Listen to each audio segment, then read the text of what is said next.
Hello and welcome to the On the Couch podcast, the podcast that gives you the view from the therapist chair. I'm your host, John Dennis, a licensed professional counselor. You're listening to OTC episode 37 with Mike Michalowicz, author of Fix This Next and Profit First, along with special guest Casey Compton.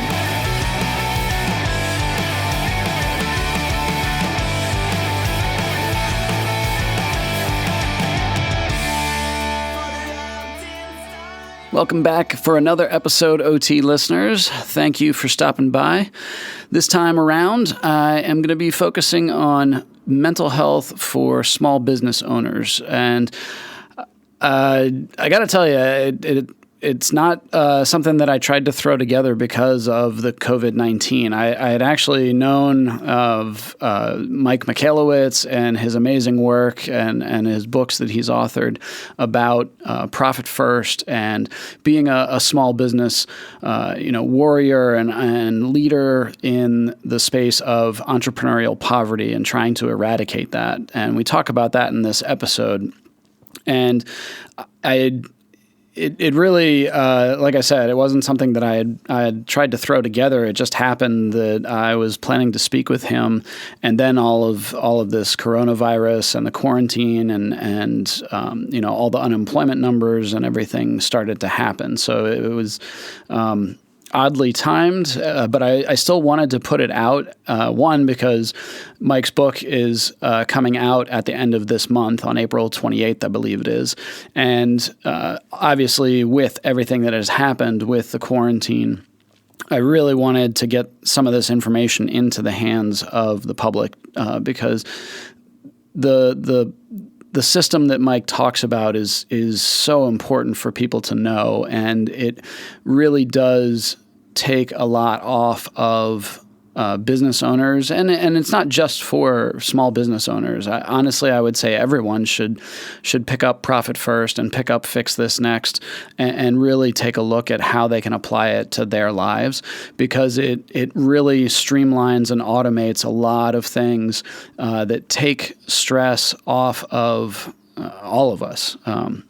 And I really wanted to speak with him because I had known of his story, his own personal story that he's very open about, which we talk a little bit about in this episode. And, his mistakes that he made and the impact that had on his life personally and professionally, and what he learned from that, and how he's trying to make a difference in the world around us with regard to entrepreneurial poverty. So I was fortunate enough to be able to sit down with him, and then I got to share also a conversation that I had with Casey Compton, who has implemented Profit First and is widely successful and is very outspoken about Profit First being a large part of that success. So I was really looking forward to being able to put this together and share it with the listeners. As always, I hope it's helpful. I hope you are able to pass it on to somebody that may benefit from it.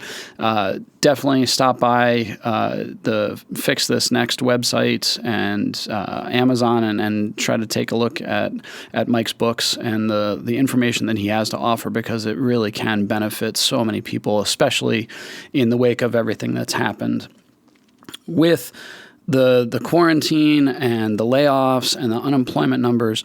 I am going to have links in the page to the PPP, the Paycheck Protection Program, and the EIDL, the Economic Injury Disaster Loan. So if you're not familiar with those as a business owner or as an employee, might want to pass that on. I imagine most people are aware of it at this point. Just the relief efforts to try and stave off the collapse of our economy and our businesses. But again, it's something that I think everybody should be aware of.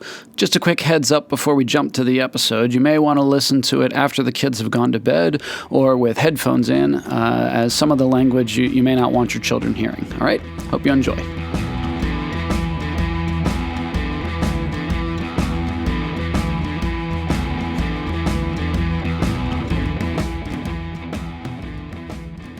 Welcome to the show, Mike Michalowicz, author of Fix This Next, coming out in April, and Profit First, Clockwork. I mean, so many books. Thanks for being on the show. John, it's my joy to be here. Thank you so much for having me. Random, but I'm a little familiar with Jersey. Are you near a Pork Roll Johnny's? Or no? No, I'm not. But the fact pork roll is pretty good. Oh yeah, I'm near the Taylor Ham part of New Jersey, which is the most northern part. That's kind of funny.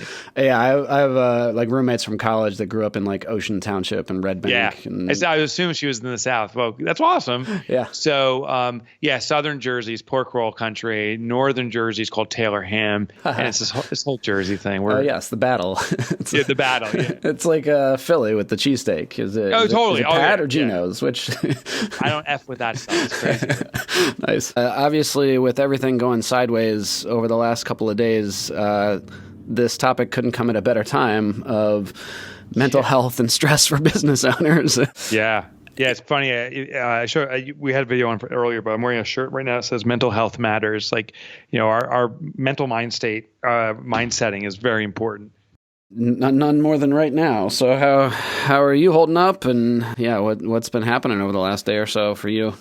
Good. So the space that we're in, while I'm an author and I do speaking only represents maybe 1/3, not even, maybe 1/5 of the income into my organization. So that's clearly going to take a hit. What I'm really more motivated by, though, is really trying to help small business. Small businesses I love. I've grown up in it. I want to serve those people.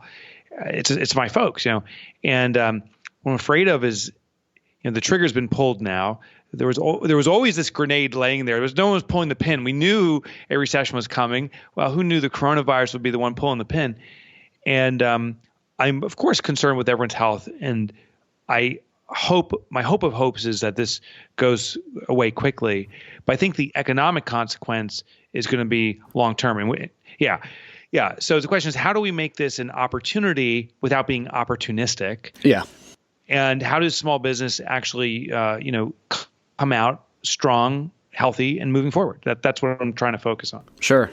Well, and I know you talk in your books about, eradicating entrepreneurial poverty, and obviously, with everything that's been happening, that's going to be of huge importance. And I mean, I've thought you were a genius before this, but especially in the wake of this, you come off like, see? I look at me. Yeah. So it's funny. Someone's like, dude, did you plant the coronavirus? So they were obviously jokingly, but you know what? Did not originate in New Jersey. No. Well, being that I do live in New Jersey, you never know. It's a pretty tough town in certain sections. But what's interesting about this thing is this is a pattern. So it's predictable. It always is a slap to the face when it happens, but it is predictable. So the last experience was 2008. The trigger event was the terrorist attacks, but we had the recession. If we go back to 2001, it was the dot-com bubble. That was the trigger event. We went into a recession. So this is a trigger event. We're going into a recession. The response I see from small businesses is first it's deer in headlights, like this can't be real, right? Then there's the overreaction, and that's the stage. We're 2 weeks into this really blowing up now. That's what I'm starting to see. The overreaction in health could, the health concern could be like, overbuying toilet paper, like that. The funny thing is that when there's an overreaction, though, it becomes a real situation. So the first 200 or 300 people that rushed to stores and got 50,000 rolls of toilet paper, they were laughed at. But then when everyone started doing it, now the people that didn't go, me being one of them, are the ones getting laughed at because I have no toilet paper. Yeah, I'm using leaves. So panic becomes an epidemic. And this is true in business too. So what we're seeing now is businesses are reverting to which is a panic response, is how do I leverage up debt? Meaning, like, I have people, a stream of emails coming in right now saying, should I try to close an SBA loan immediately? Should I get more credit cards so I have more debt? And that is a very fast reaction to the situation, but is not necessarily the appropriate one. Taking on debt right now, I ask people why, and they're like, well, so I can sustain my business operations. Well, I'm like, hold on. so your business is experiencing, or you anticipate a drop in sales, right? Yeah. So I'm like, why do you want to continue your business operations to support a business that has no sales? Like, what changes can we make? And cost cutting is an obvious answer, but there really is what can we do to change our offering to cater to our clientele in a new, fresh way? The new landscape. Yeah. How do we do business as usual in an unusual circumstance? That's the question we should be asking ourselves. And but the natural response for people is quick relief over long-term health. Mm-hmm. And so the quick relief is, let me take up some money, but the long-term consequence of that is you have that debt now, you're debt laden, and that can be agony in the long term. Yeah. So I'm just trying to have people slow down. Calm down's the wrong word, but just take a pause and really consider the moves just for a period of time, and then take decisive action in a healthy way. Yeah. Well, and it's similar, you think of like stock market crash of gigantic panicked sell-offs. Everybody just, slow down and, really, really think this through before you make any rash decisions. So prior to all of this, I mean, you've been, a warrior kind of fighting this entrepreneurial poverty. Can you kind of explain, what have you seen prior to this? What is entrepreneurial poverty? And Yeah. So entrepreneurial poverty is that experience we have as business owners. The day you start your first business, the friends you have around you, the community around you that doesn't understand business ownership thinks you're a millionaire. They truly, the day you start, like, oh my God, you're rich now and you don't work. And the reality is actually the polar opposite. We are impoverished and we are working our tails off. That gap between the perception and the reality is what I call entrepreneurial poverty. And I'm devoted to closing that gap. And the reason is partly because I've experienced that. I've owned businesses.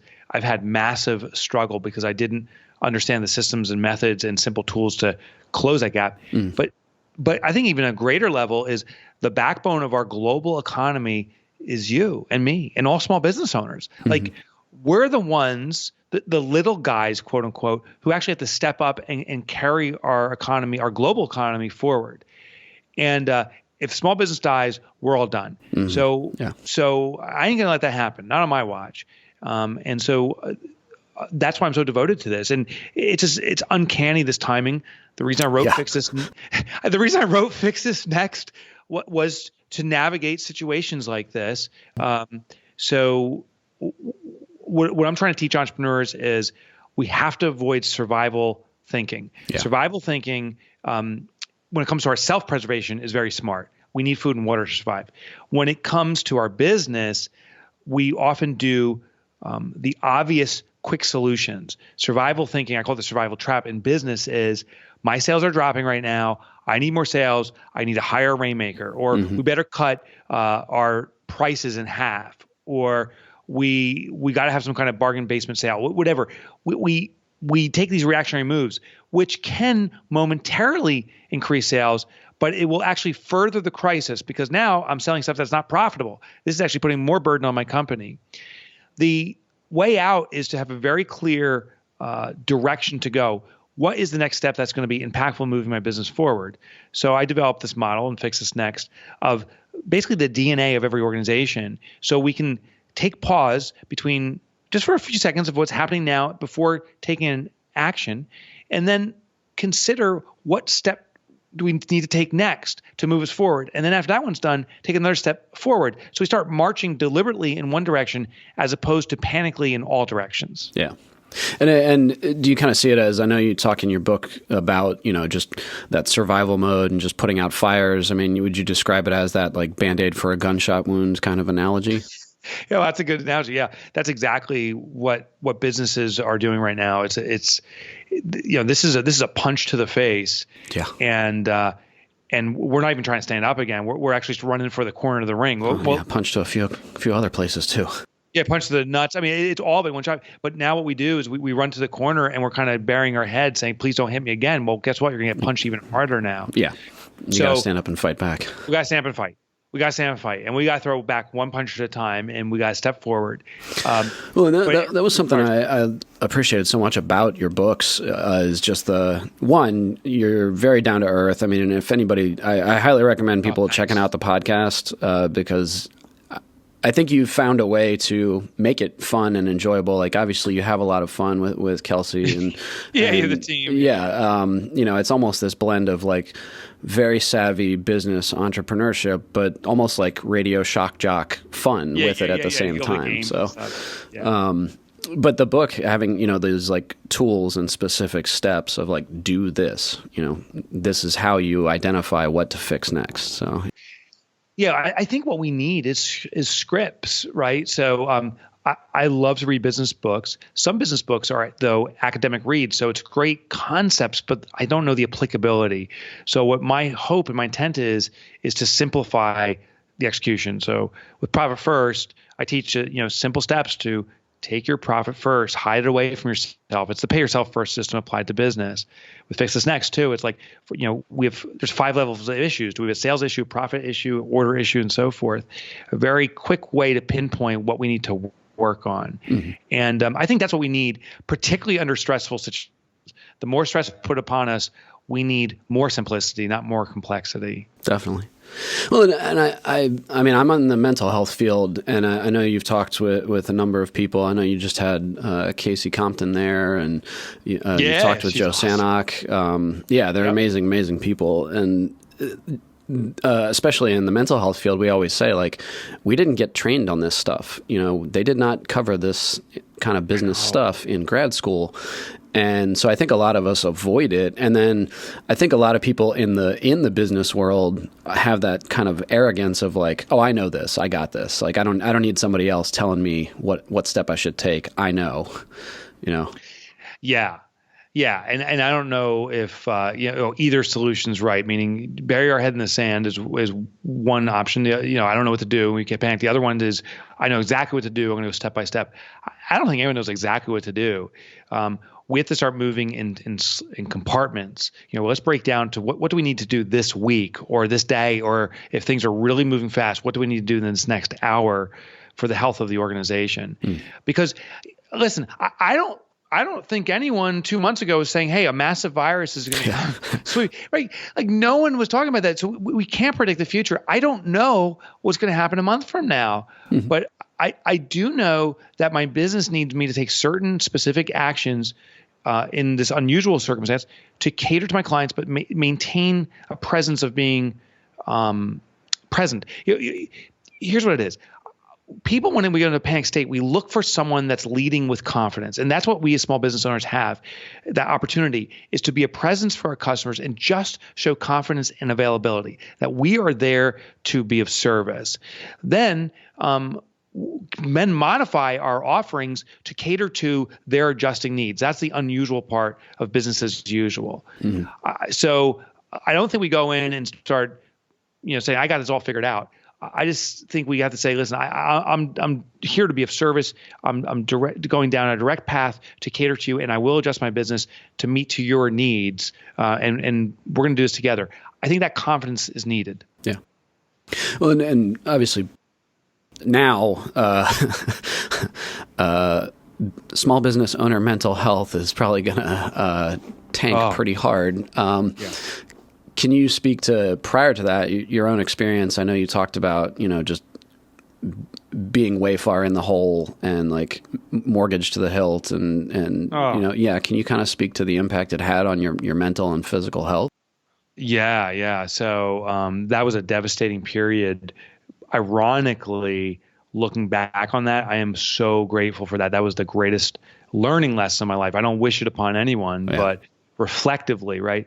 So, and no one says when they're going through it, oh, this is such a great learning lesson. Right? Yeah. Hit me again. So, that was amazing. I wish I could happen again. So I don't wish that upon anyone, nor do I wish it upon myself again. But what happened to me was really out of arrogance. I wiped out all of my money. Then in 2008, that's when we entered the recession. I was in a position where I'd already wiped out my money through arrogance, and there was no way of selling in the traditional sense because the economy was down. But what these recessions are, and I think how we have to react is it's a slowdown. We will possibly lose a portion of customers, but a portion of those customers we will lose because they've been looking for an excuse. They go to therapy, they're like, I don't really know if I need this or if I can afford this. And now that there's this virus, they can say, well, I can't go. Yeah. So a portion will just flush out because they feel it's a great excuse subconsciously. But a portion will actually step up and say, I need this service more than ever now. I just need it delivered in a new way. Maybe it's teletherapy or something. Mm-hmm. But then also realize, say you lose 10% of your customers.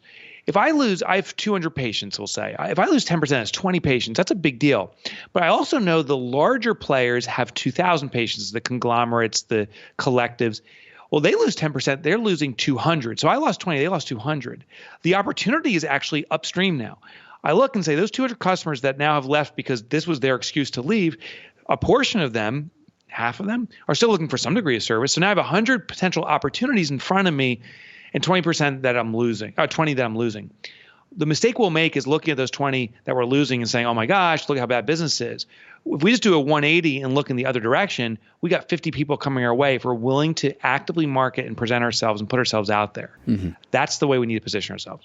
And I think in the midst of it, what we've been saying of, people panicking and just making, moving in 1,000 different directions and going nowhere, I can definitely speak from my own experience as I co-own a group practice of just not sleeping at night, thinking through all the different things, like burning the candle at both ends, kind of the fear of, oh God, everything's going to come crashing down, Yeah. It was like it's a constant almost. Yeah. And that's, I think, the punch just happened. So now we have the sting and the swelling, and it's like, oh, this is going to keep going on. Yeah. But when we look back at history, there's the trigger event, the terrorist attacks as an example. That's a massive fear. It's like, are we under a new, what is this? Is this the new normal? But the new normal ended up being just a economic decline, and that's not easy. But things returned to normal and actually became a booming economy. So I strongly suspect, because history repeats itself, that we will come out of this in a year or 6 months, or maybe it's 2 years. But if we go in it with a mentality of, is this going to continue? We'll actually start behaving consistently with it. Mm-hmm. I'm telling people actually now to be really careful with the labels we use. This is actually a behavioral trick. As an example, in the entrepreneurial space, I believe the word entrepreneur has become so bastardized with hustle and grind. Yes. That may be better, right? Yeah. Right. Saying I'm an entrepreneur means I got to hustle and grind. What if we change the label to shareholder and say, you know what, I'm a shareholder of a small business. How do we respond? And a shareholder is more thoughtful. Like, I own some shares in Ford. I'm not running down to the Ford factory saying, we got to crank up this line and like, holy cow. What are y'all doing? What I'm doing is I'm contemplating what board members am I going to vote for? Can I give thoughtful suggestions? We can be shareholders in our business, mm-hmm. and we can say, strategically, what's the right move here? Just by changing the labels we associate with ourselves, we actually will start behaving consistently with that new label. I think we got to be consistent of it. And one other thing, and it's kind of dangerous to share with mental health professionals my own thoughts on mental health. So I don't know if this is a good tactic, but here's something I do for myself and it helps. There's a lot of negative thoughts flowing through my head, like, oh my God, what if, and this could be. Mm-hmm. I call that the 2-year-old brat. And I had my kids, that the terrible twos, they went through that stage, and like they were just really difficult and obnoxious and just a pain in the butt at times. I'm going through that right now. Okay. You did get punched in the nuts. Yeah. So, yeah. Punch, kicked. What I'm doing. Yeah. My visual is that the terrible 2 kid and all that negative thoughts I have, I'm putting that kid, I'm pretending I'm in a car. I put the kid in the back seat. He's strapped in safely, and he's blurting out stuff. But it's like, you know what? Listen, my hands are on the steering wheel. You can scream and yell, but I am steering us forward. And you're strapped in, so I know you're safe too. But I know we're in this journey together. I can't ignore you. But you can scream your heads off. My hands on the steering wheel. By mm-hmm. giving that visual, but also disassociating that thought is also the definition of who I am, and giving it to someone else, that bratty 2-year-old, actually gives me freedom to start focusing forward and not as a panicked response and not feeling desperate. Yeah.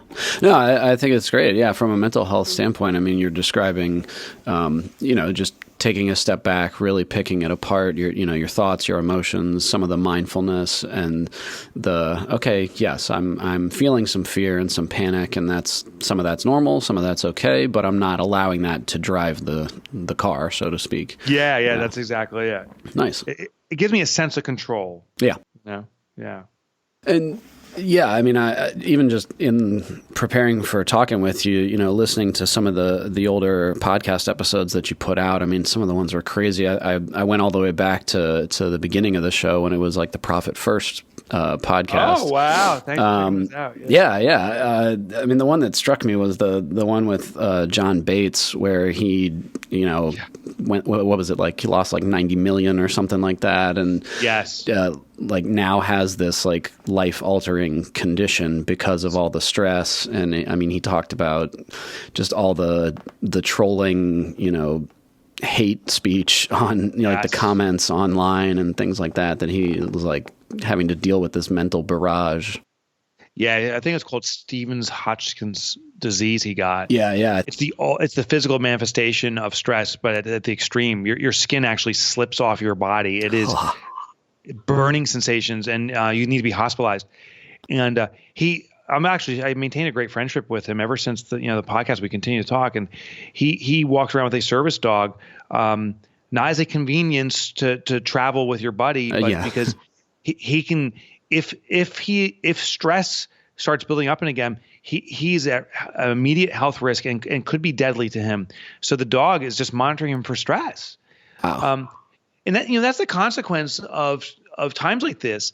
There's gonna be pressure on us. And if we allow it to seep into our mental fortitude and we start to slip into a stressful state, there's gonna be health consequences. Yeah. So we've got to be on top of that. We got to be vigilant. And I don't think the answer is though saying, I won't get stressed. That's bullshit. I'm stressed. I'm stressed. I think it's okay to acknowledge it, but then I think we just need to categorize it and then quarantine it, like that terrible two. Interesting choice of words, the quarantine. Yeah, right. Yeah. So, I mean, aside from the, check out my book, go to the website for some of the tools that you have on the Fix This Next site. I know you're also doing 2-day workshops and things like that. Yeah. Can you kind of describe a little bit of what you do with people? Yeah. So, I believe the best starting point for many business owners and entrepreneurs is my books. And I really do put my life's work and soul into it. I intend that if someone just reads one of my books, that it'll serve them so well that they never need me if they execute on it. But I also realize that some people want to take a step further and make sure what they're doing in the right way. So I do also provide trainings. We have an army of Profit First professionals. These are people who've become certified in the Profit First method. Out there right now, we have 450 of us that are activated, if you will, helping entrepreneurs address profit concerns and how do you address debt and so forth like that.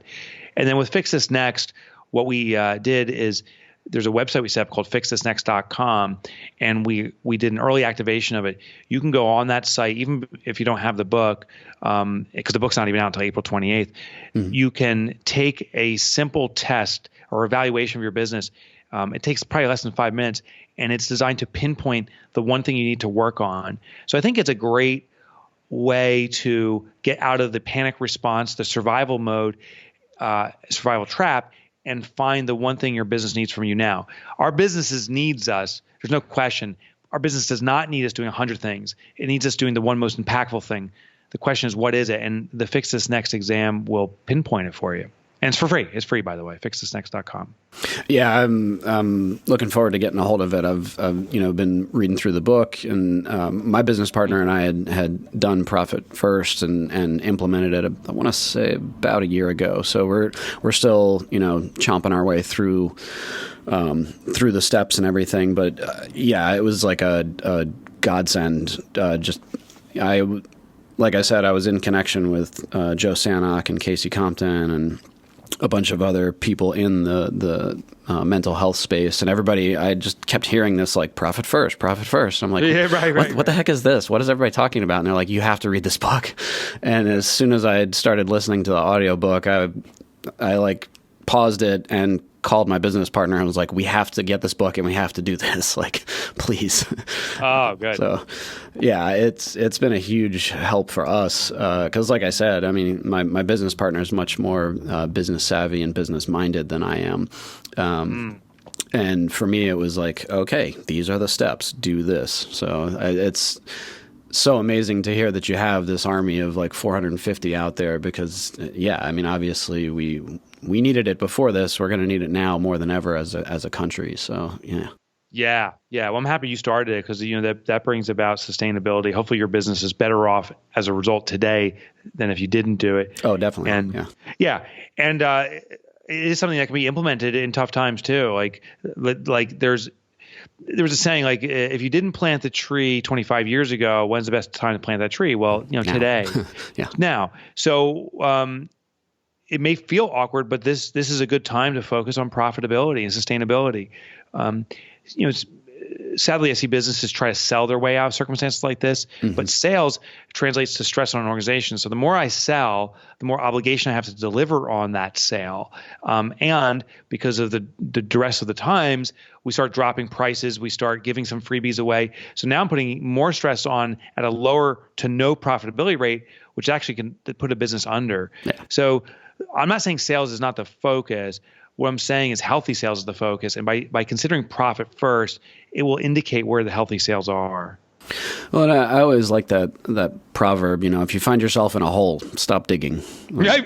That's exactly it. That's usually what we do is like we try to, like you said, you've talked before about, that hustle mentality of like, oh, I just have to work harder and sell more or things like that. And it actually digs us in deeper instead of getting us out of the hole. So that's exactly right.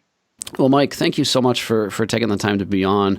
I'm going to have Casey Compton on the other half of the show to kind of just speak to, what she's been through implementing Profit First. So, again, take care. Good luck in the days and the weeks to come. And I look forward to hearing from you. Let's do this. I think you and I and all small business owners, we have a responsibility to step up and push forward. Because like I said, we're the backbone of the industry, of the world. So this is not going to be easy, but let's do this. Definitely. Well said. Take care. Take care. You're listening to OTC episode 37 with Mike Michalowicz, author of Fix This Next and Profit First. We'll be right back after a brief word from our sponsor.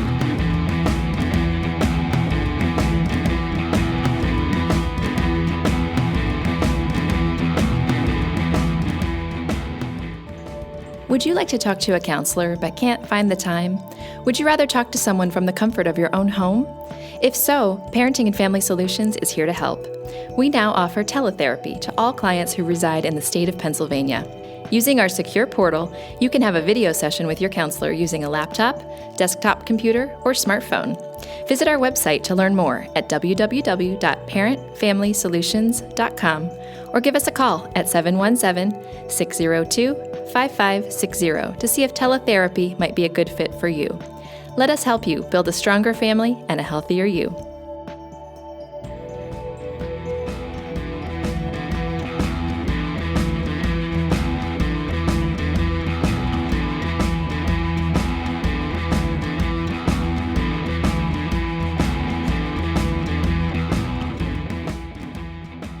So I have on the show Casey Compton, who she's owner of Mindsight Behavioral Group.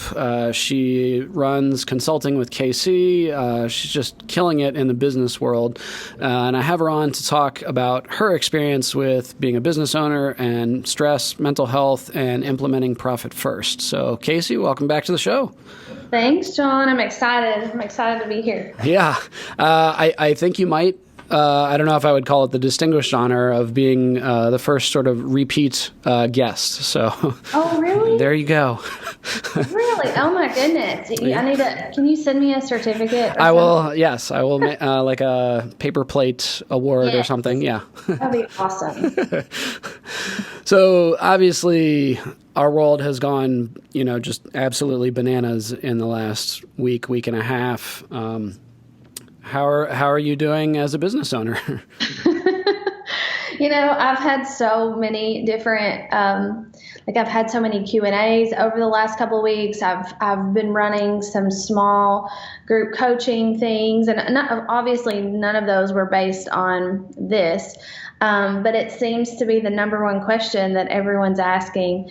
And so, I mean, my answer really is I'm trying to take it day by day without being obliviously stupid to, knowing I need to plan and knowing I need to, just kind of be thinking about things, some implications that it could have on business and life and family and all of that. But honestly, I'm trying not to get too wrapped up and just take it one day at a time and make decisions that way rather than trying to figure it all out, since we really don't know what's going to happen.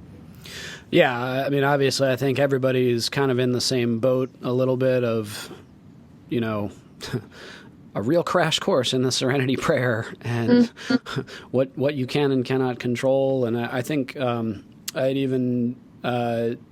seen like a segment with Bill Ackman. He's a Pershing Square Capital CEO, and he was saying, just that everybody needs to just like breathe and like slow down and make smart decisions. Yeah.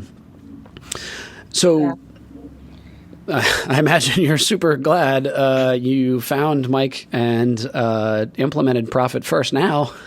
Oh, absolutely. Oh my gosh. Honestly, I don't know what I would do. I really don't. I think that the framework for his model, even outside of this crazy time right now, outside of everything else going on, one thing it has given me that I did not have prior was just that. Well, two things probably, confidence and peace of mind. And I mean, I know sometimes we all live without confidence, but nobody wants to live without peace of mind. And that is really what that whole program, that system did for me.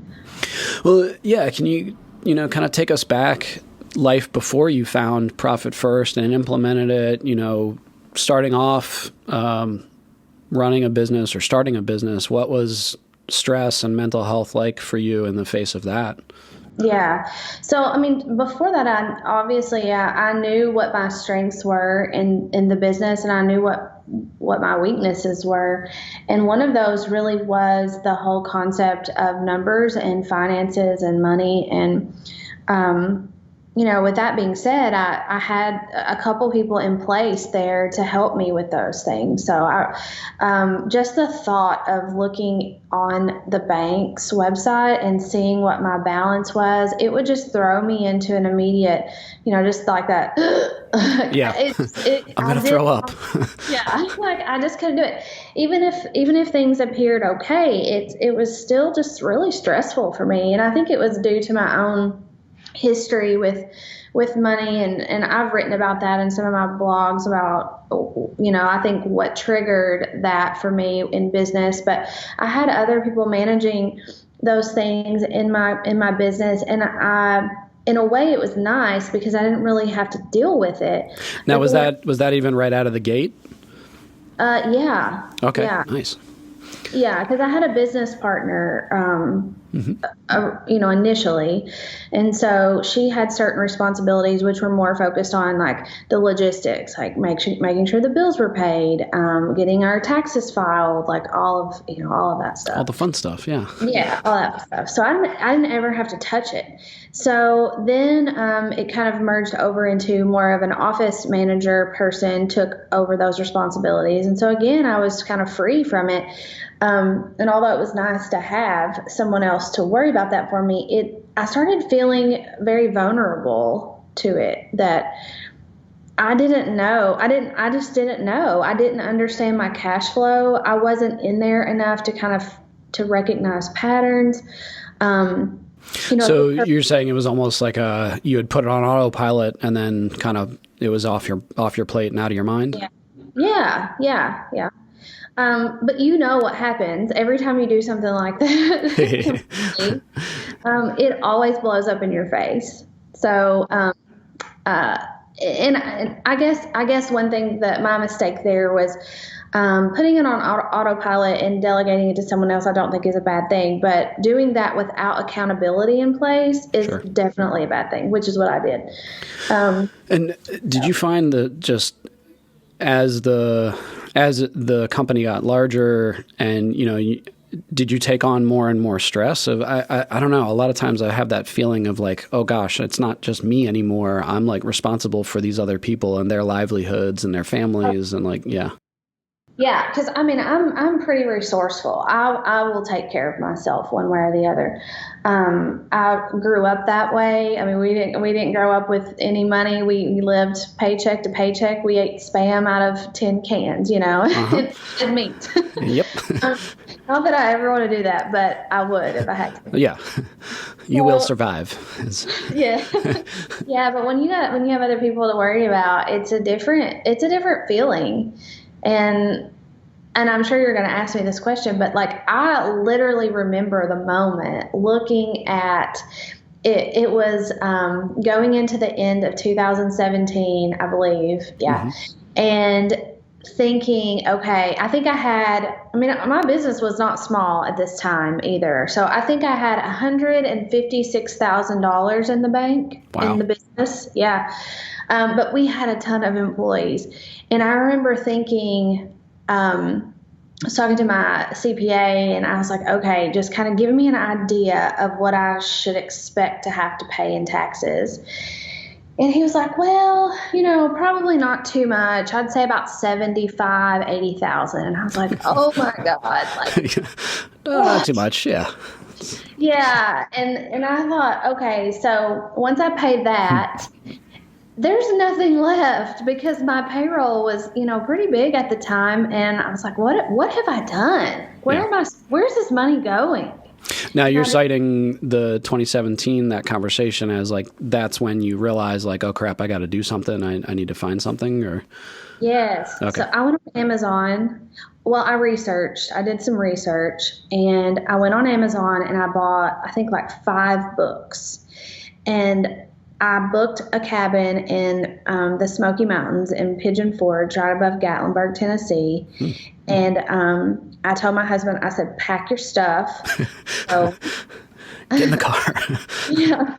I said, I'm not going down there by myself because I'm scared. So I took my German Shepherd, Decca, and I took him. But I said, look, we're going, but I need you out of the cabin the whole time. So go take find something to do. Here's a tent. Here's a hammock. Yeah. Go. Leave me alone. And the first book I picked up out of the 5 I bought was Profit First. And I started reading it as soon as we started driving. And by the time we got there, I had finished about half of the book. And I was like, oh my gosh, I was to the instant assessment part.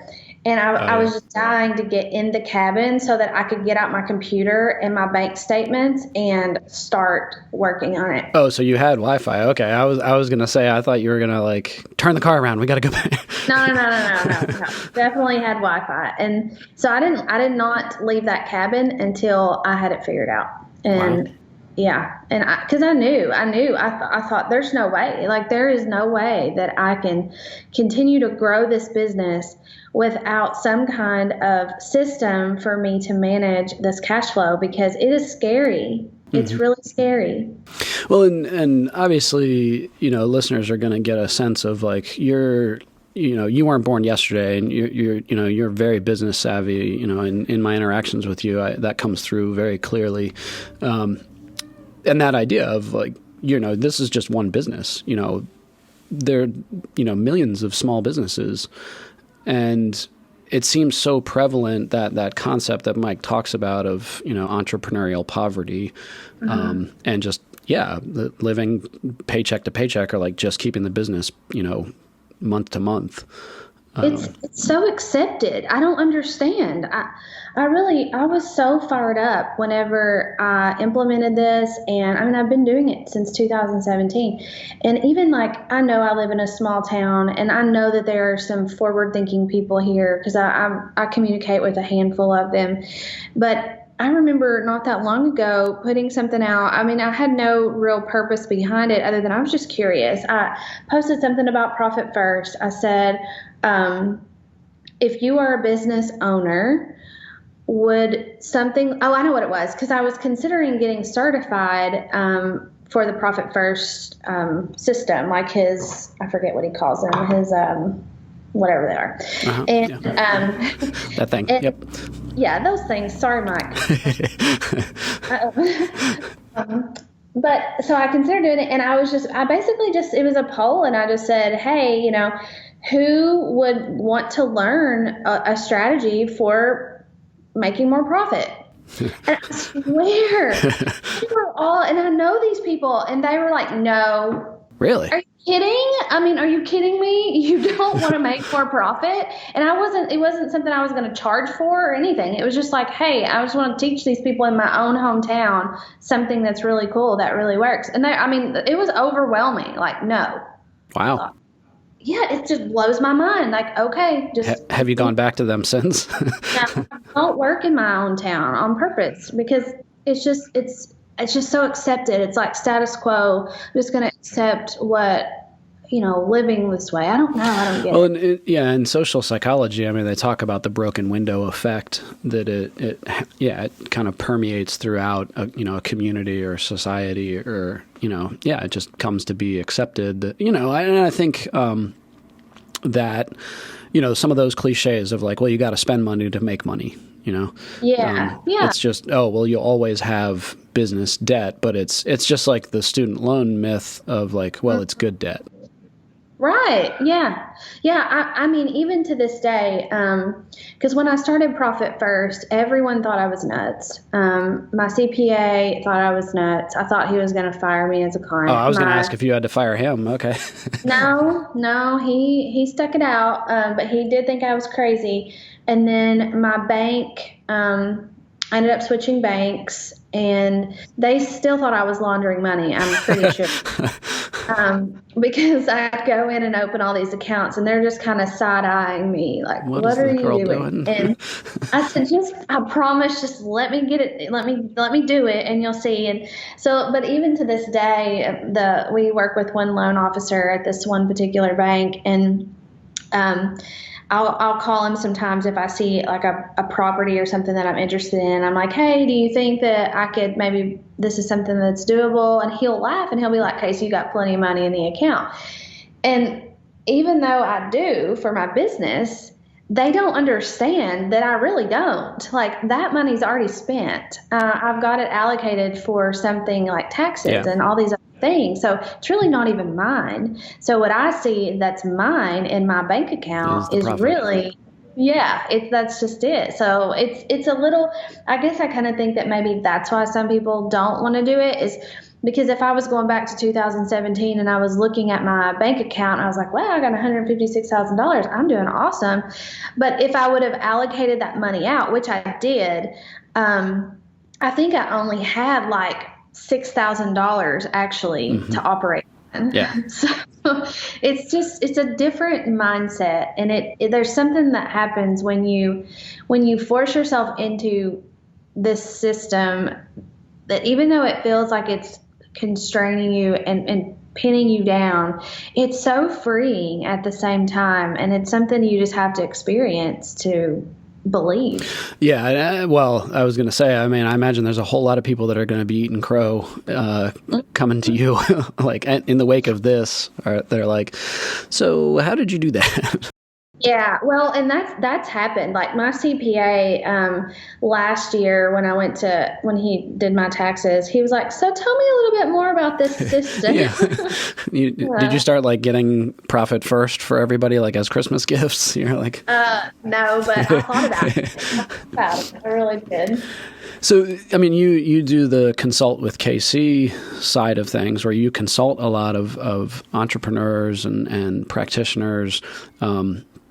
I imagine you've got to have some stories of people that were, much worse off than you were, in terms of like just in tears, or like, just their life was a wreck. Not to, share that, but are there any that stood out? Any in memory? Yeah. Most of them, honestly. It's very rare that somebody that will come to me and say, hey, I'm doing great. I just want to, I now I have had people that do that. They really are doing great, and they're just looking for, what am I missing? Like what am I leaving out there on the table? But I mean, there's this one in particular that stands out that honestly, I don't know that she could have had the doors open much longer. And she was already using Profit First to a certain degree, but not really utilizing the structure as much as she probably needed. Okay. And I mean, it was tough for her because she's a small practice and a big state, a flooded market, and an all self-pay. Oh, okay, yeah. Yeah, so like the volume thing for her was kind of out. Like that wasn't necessarily an option. So we really went through the Profit First with her and reallocated and set some hard rules on how, because once you get it set up according to the book, that's great, but then you start having all these questions like, well, what about if this happens, or what do I do in this situation? And there's all these little nuances that happen, and you kind of have to make your own rules on how you're going to adapt. And I tell everyone, it's not necessarily what rule you set for yourself, but you have to be consistent with it. Okay. So if you say, so if you say, I'm going to take 50% of my profit account every single quarter and do X, Y, and Z with it, you need to do that every single time. Because I think that's the beauty of this system is it just becomes automatic and you don't think about it. Yeah. And that's why it works. And I guess I would say to back way up, for any listeners that haven't read the book yet, when you hear that concept of like profit first, most everybody's like, I can't do that. Like I wouldn't be able to keep the lights on. So, they recognize that, and the idea is, okay, just start with like a small percentage or a half percentage, a quarter percentage, or whatever you're able to, and build it up. But yeah, that's exactly what happens. That's what they say. Well, I have no profit to put first. Yes, you do. Even if it's 10 cents, you have it. Yeah. Yeah, you create. That's what people. I swear, Mike, if he ever listens to this, I need to be his advertiser because I believe in this so much. I feel like those are the kind of people you need out there that are going back for you. But well, I saw you got him to advertise. I saw you gave him a Mindsight shirt. Yeah, I snuck that in there. Heck yeah, that's funny. But I'm going to start sending him shirts. There you go. Yeah, just coffee mugs and shirts. He's going to look like a NASCAR car. Yeah, I don't think he would do that.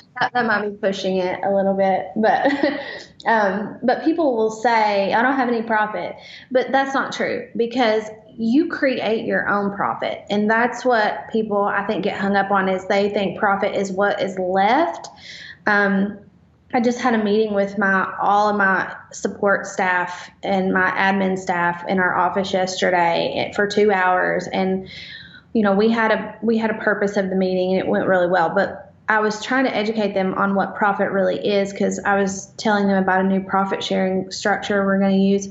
And I said, do you all know what profit is? And they all looked at me and one person said, well, it's what's left. And I thought, well, you're right, but you're not either because it's for me, it's what you allocate. So if I say I want to make, for example, in all Mike's businesses, his rule of thumb is for his businesses, which he can do because they're much more nimble than some of ours because they require less people and all that. But he says 50% profit margin is what he's looking for in his business. Wow. And he sets that standard up front. So then he creates the business around the goal of a 50% profit. Okay, so he reverse engineers it. Yes. Okay, nice. Yes. And I think that's smart. And people don't realize you can do that. It doesn't have to be what's left. It can be based on, you control so many things. And I think people think that you don't control profit. It's just, what's left. But you really do because you control pricing, you control revenue, like cash flow management, you control your salary, you control a lot of things. And when you do have things that you can control, you can control your profit. And I think that's pretty cool. Well, and I think just for the listeners, just imagine that idea of sitting down for a 2-hour meeting with your support staff. And, at this point, I would say, would you agree you're not a small business anymore? You're like a mid-level in terms of size? Probably. I mean, I guess it depends on who you ask. Yeah. Depends on the definition. But that idea of, I'm sure it was a, come to Jesus kind of like, oh my gosh, what is going on? And like, explaining to everybody where things are at. And because you're this far in with Profit First, being able to weather some of the storm and kind of figure out, okay, hey, it's going to be okay. We've got some things in place. This is what we're going to do. Do you remember the tipping point? Do you remember, on the other side where it was like, okay, now I feel like the snowball's rolling in the right direction with the Profit First? Yeah, it happened pretty fast, actually. I would say I started noticing a major improvement, and I'm really big on patterns in my business, and that's why I like dashboards, and that's why I still choose to be involved in the business in the financial side, because those patterns of numbers help me. That's the best predictor of the future. I mean, that's the only way I can predict the future is by looking at the past patterns. So I think after about 3 months, I started really seeing a pattern, a trend. And then that first year that we did full on Profit First, I can't remember. I hate to even say it out loud because I'm probably going to conflict myself. But I remember I had not been used to paying quarterly taxes because we were still pretty new, and we've only been around for like 1 full year or 2 full years. Only 4 quarters in, so. Yeah, so I wasn't paying quarterly taxes. And I talked to my CPA at the end of the first full year I did Profit First. And I said, okay, he was like, Casey, we need to talk. And I was like, oh God, it's kind of like that. That never goes well. No. And he said, I need to tell you something. And I said, what? And he said, well, I think you're going to owe about $185,000 in taxes. And I was like, okay. Because I had it all in the bank. Yeah. Like I even had some left. And I was like, well, okay. He was like, what do you mean? Okay. I said, okay. Yeah. Just send me the thing that I mail in. He was like, are you serious? And he's like, do you realize nobody can pay their taxes in full? And I was like, well, I can because this system works. Yeah. And that's when he was, I could tell that's when he was like, okay. There's something to this. Yeah. So that's probably about 3 months in. And then after that first year, absolutely. I was just like, okay, I'm definitely continuing this. And what impact did that start to have on your stress and your mental health and just being able to sleep at night? Yeah. Can you speak to that? Yeah, it was amazing. It was amazing because I don't know, it was amazing for so many different reasons. And I think one of the reasons was it just like I said, that peace of mind. And then another thing that it did to me that I didn't necessarily realize that was going to happen was it makes me feel really empowered because I have, that profit account. It's almost turned into a game to me to see how long I can keep my owner's compensation account, keep money in it, because I don't really pay myself out of it much. Like I pay myself my regular salary out of it, and I leave it in there just to see how long I can. I guess it brings up this other side of you too, that the resourceful side, the creative side that says, okay, let's figure out how to live off as little as possible. And that's one thing that Mike said, that he said it in the workshop I was at, and I won't tell you the first thing he said because I don't know that your listeners would like to hear it. It might have a couple words that they don't want to hear. But the second thing was frugality. Like he embraces frugality, and he only looks for people in his team that have that same mindset, because it causes something in your mind to just shift over and be so creative when you don't have as much to work with. And I think that's what it did for me. Well, and so I've known about Dave Ramsey and Financial Peace University for a while now, and I'd read The Millionaire Next Door, and those same concepts of living below your means, and in a business sense, operating your business, trying to operate it below those means as well. Okay, we may have to cut some non-essential stuff, or really figure this out and tighten up the belt. I think most people do the opposite, where it's, I'll just, sure, give me the Porsche, give me the new truck or whatever, because I'll just write it off. And they're I wouldn't say nickeling and diming, but it's death by 1,000 cuts. Right. Well, and he, when he said that, I kind of cringed a little, because one thing that Profit First allowed me to do is I bought a house and paid a really nice down payment for it. And then I turned around. I turned around and I sold the house a year later and bought like my dream house. So I definitely, which is beautiful, by the way. Thank you. I love it. Yeah. I broke the frugality rule on that one, but that's an investment. So I was able to talk myself into that. Mm-hmm. But as far as just, going out and just blowing money, I don't do that. And I don't think that, I don't find any joy in that. And I actually find more joy in saving. And that's another thing he said too, and I can't remember exactly, but he said in order to make more profit, you have to enjoy saving more than spending. And as simple as that is, how many of us really like to spend? It's simple to say it. It's much harder to live it. It's true. It's true. And well, it made me think of that cliche champagne taste in a beer budget. You got to have the opposite. And exactly. Somewhat humorous that on your recent trip you had beer. That idea of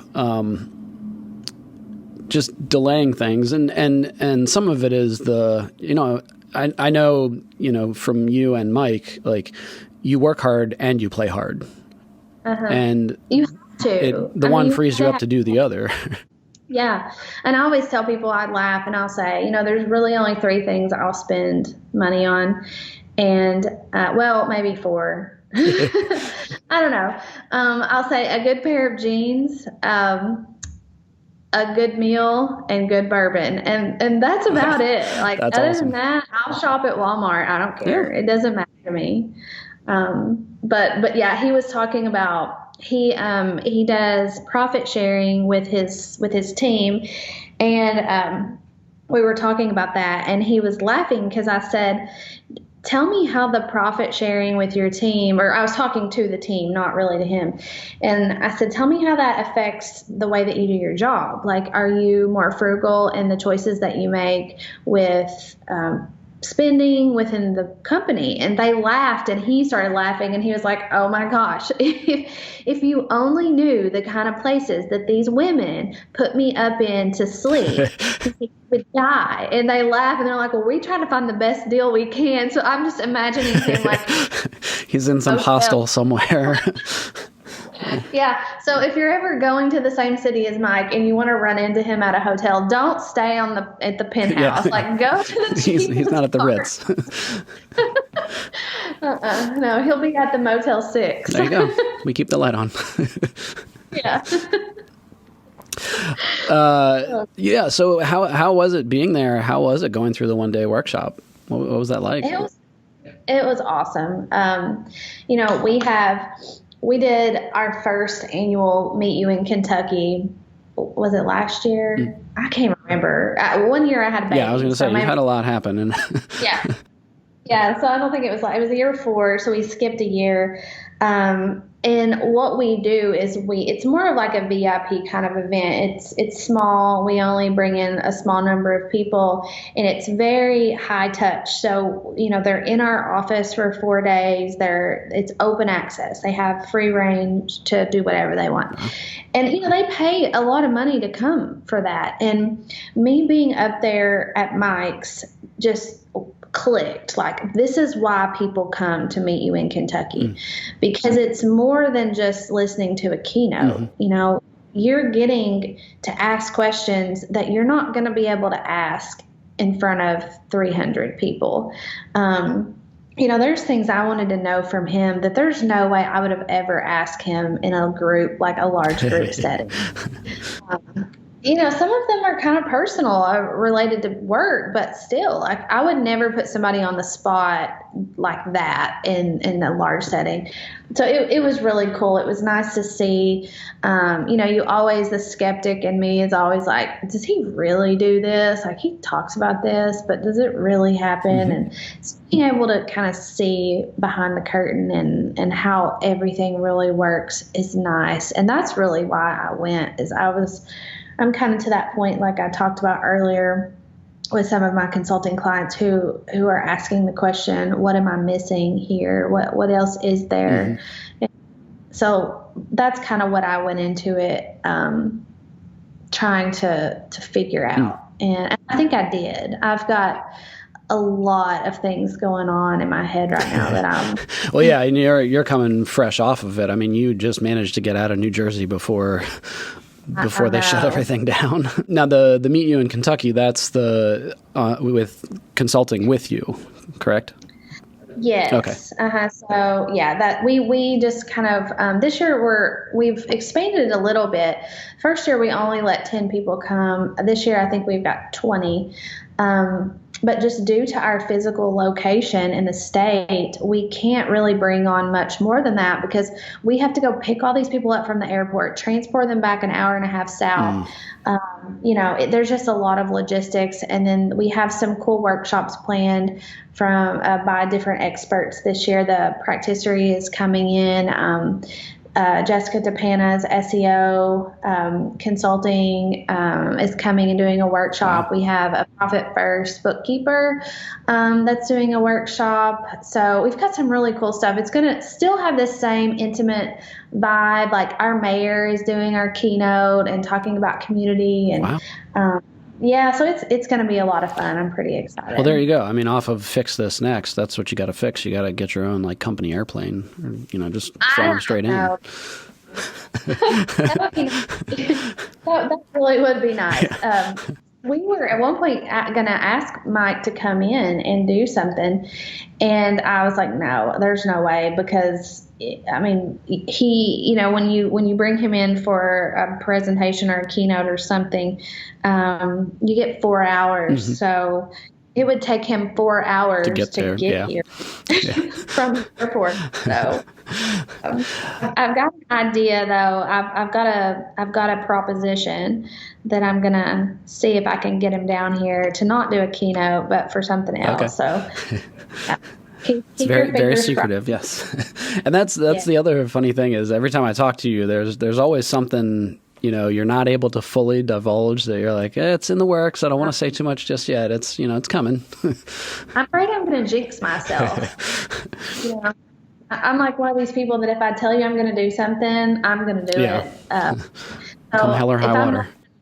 Yes, absolutely. So if I'm not 100% certain that I can do it, then I don't like to say it. But I'm about 90% certain. Well, and off of everything that we've been talking about, I mean, I think it's obvious. We would say, okay, get Profit First, get Fix This Next, which is coming out end of April.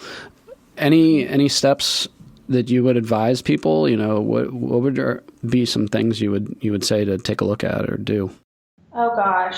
You mean related to any of those books or systems or ideas? Yeah, that, or just, how to improve your business and therefore your stress and mental health as a business owner, I guess.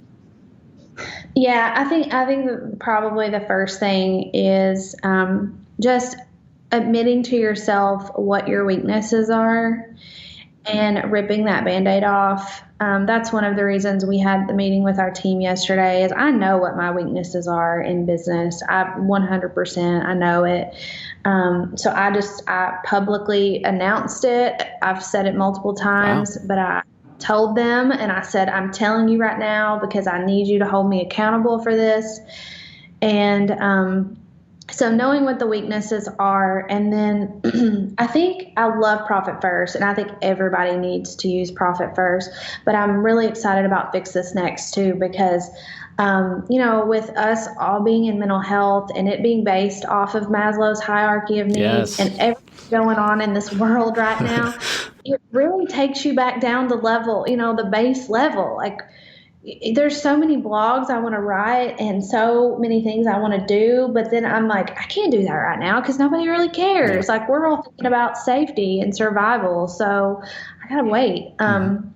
But Fix This Next is going to be great because it puts it out in a framework that people can understand, and whether it's mental health or any kind of business or any person really can understand that base level and how to know if that base level is messed up. And if it is, you got to fix it. So I don't know. I think his strategy for what he's doing and how he's positioned all of these books, I don't know if it's been on purpose or what, but I think they're really smart in how they've been coming out. And so rip off the Band-Aid. Mm-hmm.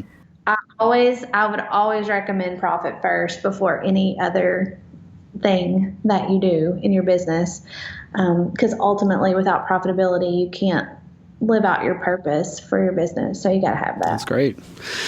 But I think the great part about Profit First is even if you're not a business owner, even if you're just an employee or just a person in general, you can still use that same method for your personal finances. And I mean, imagine if business ownership is so hard and has so many different variables. Imagine if you're doing it in your personal life, how much easier it would be and how much more money you would have saved. Yeah, I can't even imagine that. It'd be so much easier. Yeah. So Casey, where can people find you? Where can they get a hold of you? They can find me. Well, I guess I have two websites. So one is my consulting, the Consult with K and a C. And then we are working on migrating everything over to our new one, which is hosted through Kajabi. And I really love that, which is mindsightpartners.com. I'm also pretty active on our Facebook page and on Instagram. Awesome. And those are, the consultwithkc.com. So I'll have all that stuff up in the links and the stuff to get to Profit First and Mike Motorbike. So, yeah. Oh gosh, I couldn't wait to listen to that interview. It was awesome to be able to sit down with him. I love listening to his podcast because it's like this blend of like shock jock and business savvy, profit first, like how to do this. And so I thought it was a really good blend. So yeah.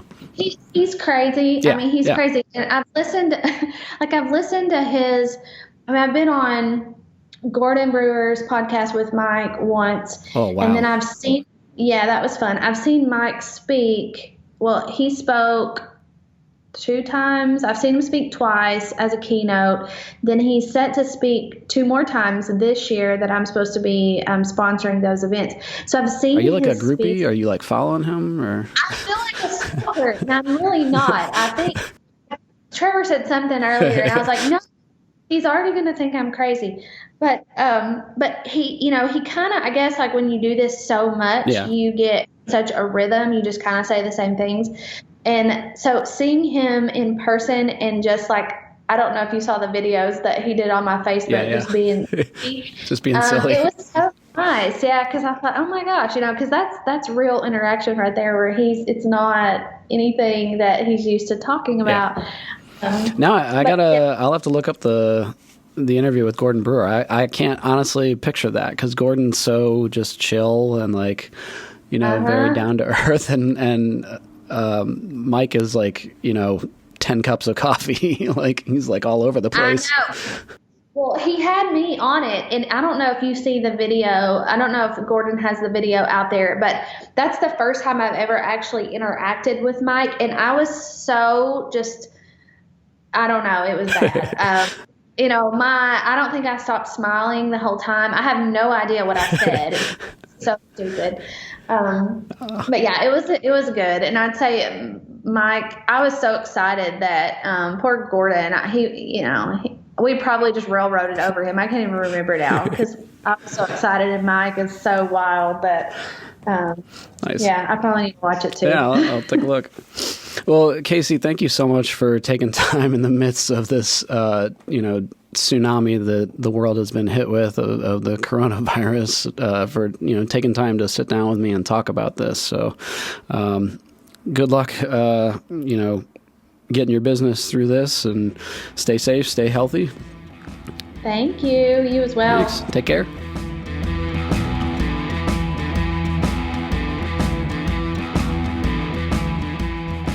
Well, there you have it, OTC listeners, another episode in the books. Thank you, as always, for stopping by, and a huge thanks to Mike and Casey for being able to put this together. It was just such a dream come true. Mike is on my sort of podcast bucket list of guests that I've always wanted to sit down and talk with and be able to kind of pick their brain, because he's just so amazing in what he does, and he's so willing to just share his knowledge. And Casey, as always, you heard us talk about her being the first two-time guest on the show. I always love catching up with her and seeing, just all the things she has a hand in, all the projects that she's, kind of got in the hopper and working on, because it's always so inspiring to see just the energy that she has and the ideas that she has. In OTC episode 38, I'll be speaking with Dr. Frank Cilio, licensed psychologist and award-winning author, about bibliotherapy and mindfulness for working with children. I am seeing in my practice anxiety at an all-time high. We know that it's the number one mental health concern for kids and adults. And I am seeing much more kids, or phone calls and referrals I'm getting from parents that are saying, my kid is anxious or, not coping well with things. And they don't really have the skills on how to cope with disappointment or frustration or pressure or stress, because we can't be stressless.